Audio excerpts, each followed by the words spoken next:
let's start with that one. That one's kind of difficult for me because I've never done that one before. Actually, I have. Actually, I have.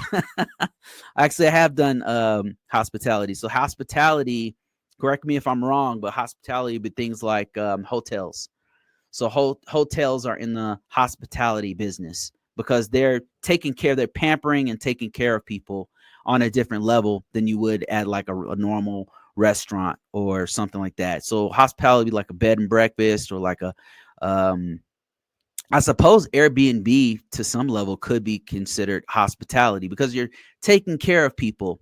So what kinds of things, if we're starting where we are, we're trying to get into GRC, but we've only done hospitality. We've done hotel restaurant management. We've done, let's say we were the clerk in the front of the hotel room. How would you get into GRC? It doesn't sound possible, right? But think about this. As a clerk, you've had to be you were exposed to certain technologies. You had to use a computer at some point, right, to take customers' information. You had to take their credit card information, which means that system that you were on, that was a computer, that was a point of sale device that has certain software on it that you had to know and you had to protect on some level. Maybe you weren't installing the patches on it, but maybe you were a part of the patching installation in that you had to reboot the system. Maybe you came in one day and the IT team or your manager said, hey, you need to reboot that point of sale system because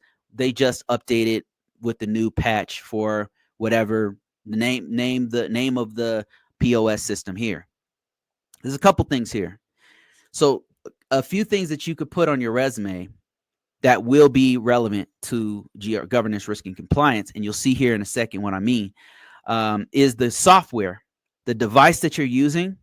These are things that if I, coming from my industry, the government, if I was to sit at that particular system that you were working on, I wouldn't know what the application was called. I wouldn't know what to do with that point of sale system. There's certain things that you have to do with the customer to secure their information. You're exposed to all that stuff. Now, what you need to do is think about the policies that were in place to make all of this stuff happen. Those are very relevant to governance, risk, and compliance because that's what governance, risk, and compliance is. We have to start where we are. That if you're in banking, that's the financial sector.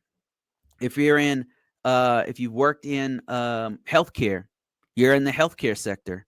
If you worked in pharma, the pharma has their own thing too. That's within the healthcare sector. All of these different areas lend themselves to governance, risk, and compliance in some way, shape, or form.